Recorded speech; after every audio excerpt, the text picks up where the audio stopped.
Hello, everybody, and thank you very much for joining me for another Tales from the Crypt review. Today I will be talking about Season 3, Episode 3, The Trap, directed by Michael J. Fox and starring Teri Garr as Irene Paloma, Bruno Kirby as Billy Paloma, and Bruce McGill as Lou Paloma. And this is a very entertaining episode, in my opinion. It's definitely an above-average Tales from the Crypt episode. The plot is pretty far out there. It's one of those episodes you kind of have to buy into and go along with. But if you can accept some of the more strange elements of the plot, I do think this is a very entertaining episode. And Lou Paloma is definitely, while not one of the smarter Tales from the Crypt characters, definitely a pretty memorable one. So this episode starts out with a married couple, Irene and Lou Paloma. And it turns out that Lou got fired from his job, and he was delivering pizzas, and he says he couldn't find the car when he got done. That's a nice setup and tells you a lot about this character right there. I thought this was humorous. It also turns out, like most people, this couple has a lot of bills, and because of Lou's inability to keep jobs, they are behind on them. So his wife, Irene, is very concerned, especially when the insurance man calls and tells Lou that he could lose his policy. So Lou, not being one of the smarter Tales from the Crypt characters, comes up with this plan that he's going to fake his own demise. It's convenient for him that his brother Billy is a coroner, so he calls him and wants to join him in on this plan. So the plan is basically just for Lou to pretend that a burglar came in and killed him, and then he'll fake his own death and they'll be able to collect the insurance money. Now, Irene and Billy think this is a bad idea, but Lou talks them into it very reluctantly, in a not very nice way, to say the least. So at this point, it is also notable that there's definitely some kind of connection between Irene and Billy, and you can tell that Billy has always kind of liked her. So this is important to the rest of the episode. So then we get to watch some of the setup where they're going to fake Lou's death, and some of this was kind of amusing, especially the part where Lou can't stand still. He keeps itching and things like this. So he says he has to be knocked out. Nobody wants to knock him out. But after he insults his wife, and we find out more about his less than stellar character traits, his brother Billy knocks him out. So at this point, the police are called. This is all being set up. They come to investigate, and when it looks like things might go south or the wrong way, Billy is able to cover it up. We see here that Billy is definitely the smarter of the two brothers, and this also seems to turn Irene on a little bit. I'm not going to lie about that.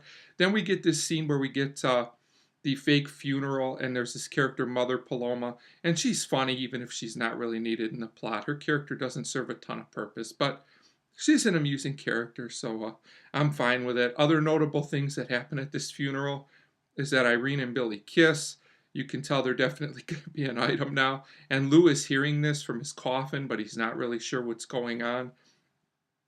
Also, at one point, Irene accidentally activates his conveyor belt, and Lou almost gets burned in this fire. His mother thinks he's still alive because she hears him. Things like this. This scene was a little bizarre and a little too over the top for me. I didn't think it was funny as it could have been, but it was still okay. It didn't kill the episode or anything. I just thought this was a little much at times. So anyway, it looks like the plan is working, which is pretty ridiculous. This would probably never work, but like I said, you just have to go with it. So at this point, the plan is for Lou to go to Brazil, I think it is, for a few months to hang out by himself, to take suspicion off of all of them.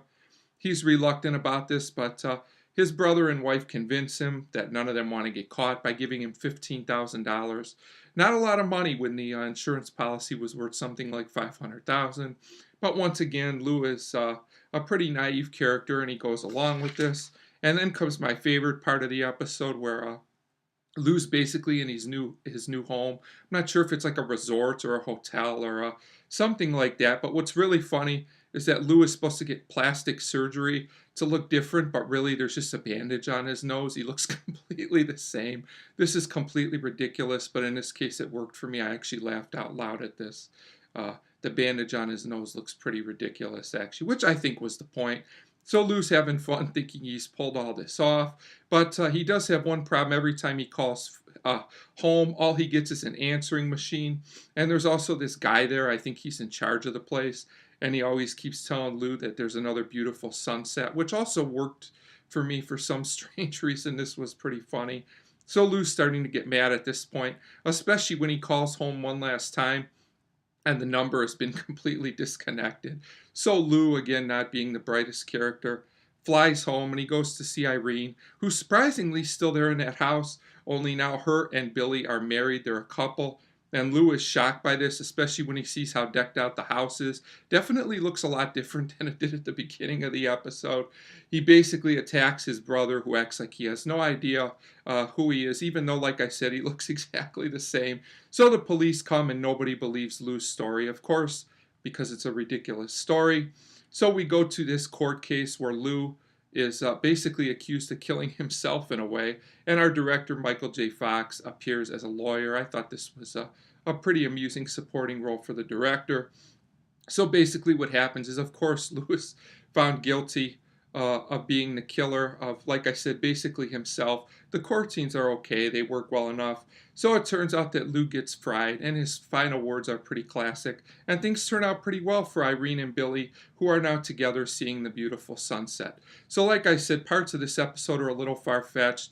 Most of the humor, though, in this episode really works very well for me, other than, like I said, the one funeral scene, which I thought was kind of so-so. But Lou Paloma's a memorable character, and this is just a fun episode, in my opinion. And I'm going to give The Trap a 3.5 out of 5. And I do recommend this episode for fans of the show, as I do think it's worth watching. So 3.5 out of 5 for The Trap. And as always, thank you very much for watching.